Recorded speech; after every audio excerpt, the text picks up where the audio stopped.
All right. So I'm tempted to do that. I want to offer you something.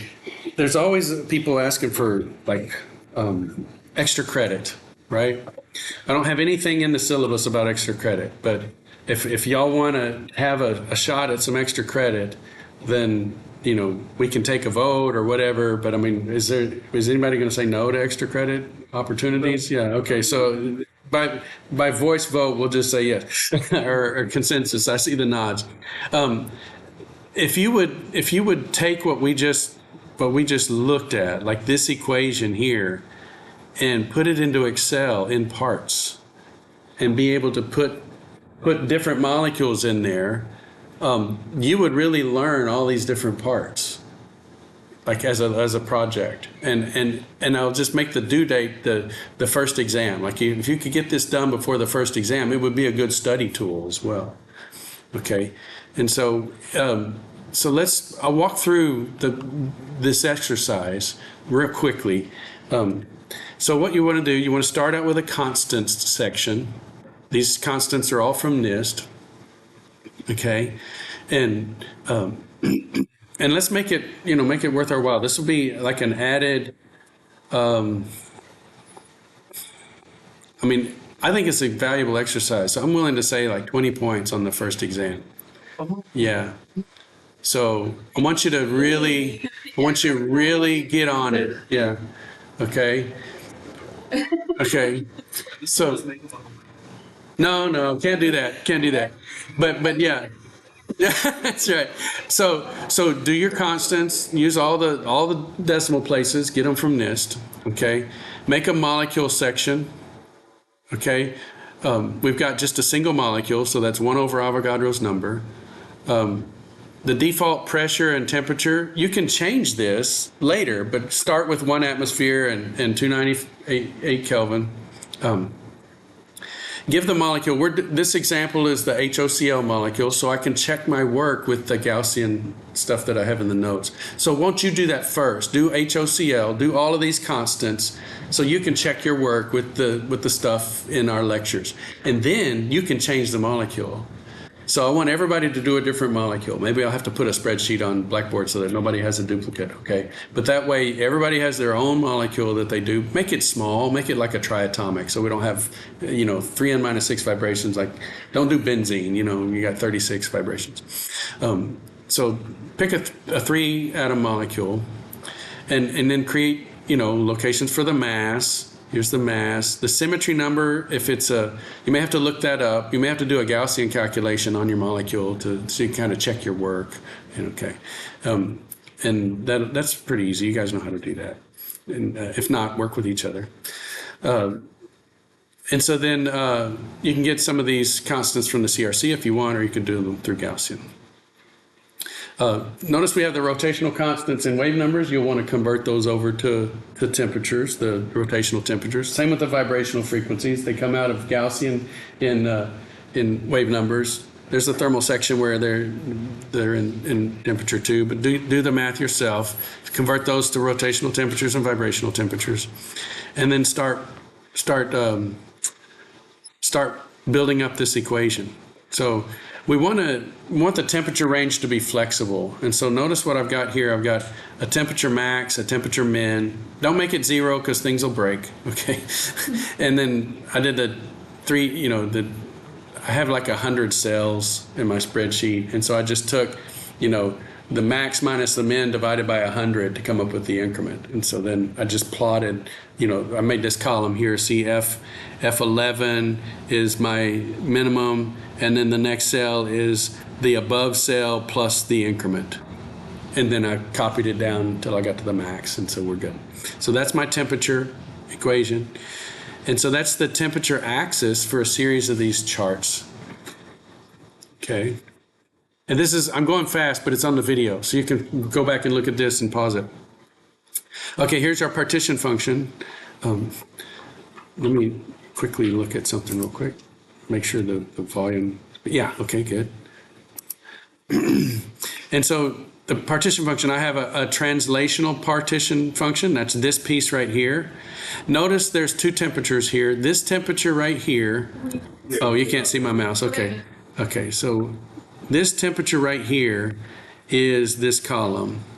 But the temperature for the volume calculation is over, called T gas. It's over on the left-hand side of this spreadsheet. When I was building up the molecule, I had the 1 atmosphere and room temperature. That was to calculate the volume. And so that's a constant temperature, but then this is sort of an incremental temperature.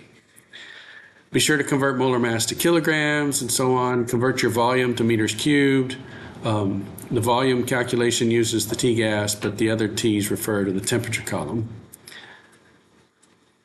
And then I had to change Tmax to 298.15, and then I got really good agreement with the Gaussian calculation. So that's pretty cool. So you can check your spreadsheet with the Gaussian calculation to make sure you got it all right. And then you can plot these things. So that's pretty neat. Yeah, that's the real goal. It's not so much that we can calculate these things. Gaussian calculated them. But what does the plot look like? You can now plot them. So here I plotted the QTR series, the translational partition function, on its own axis. So you need to learn how to do that. So you can select the series and go to edit that series, and you'll have one of the options is primary axis or secondary axis. And we click secondary axis, it gives it its own axis. And then I have the rotation one plotted over here and the vibrational one too. So rotation and vibration are both plotted on this axis. Okay. And so then we can calculate the energies. So this is the molecular energy. We haven't covered this equation in our lectures yet, but this is the energy equation. Notice it's 1 over Q, so it's the 1 over the partition function, and it looks like the Boltzmann distribution, and it is right here. It's the thermal equilibrium piece, the probability of being in that state, times the energy of that state, and then we're adding it up. So that kind of makes sense. We have let's say a 20% chance of being in the first excited state. And what is the energy of that? Well, 20% of my molecules have that energy. So I'm going to take that energy, and maybe 5% of my molecules have a third energy. I'm going to grab that energy and add it all together, and that's my probable energy. I take all the energy of all the molecules that are in all the excited states, and I just collect them all. That's what the sum is. So the sum is all the probabilities of each state times their energies. Pretty straightforward. But that's for a particular temperature. We want to plot this versus temperature, and so we want to look how it depends upon beta.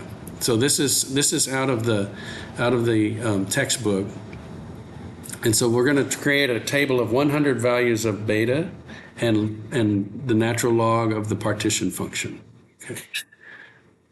And so we're going to have a beta column, which is 1 over KT, and then we're going to have the natural log of each of those, and then we're going to calculate the slopes of those. So here's our natural log of Q plotted versus beta. And you see the slopes after initial confusion, the slopes all converge to some constant value. So if we take the slopes of those, we're going to get the energies. So we have the internal energy, the slope of that ln Q with respect to beta, and we have the internal energy of the rotation and the vibration and the translation. And notice the vibration is 0 for most of it, but it starts to creep up right here as the temperature gets higher. That vibration is starting to be activated. Okay, and then we can look at how those energies change with respect to temperature, and the slope with respect of energy with respect to temperature is the heat capacity. So this one right here is internal energy.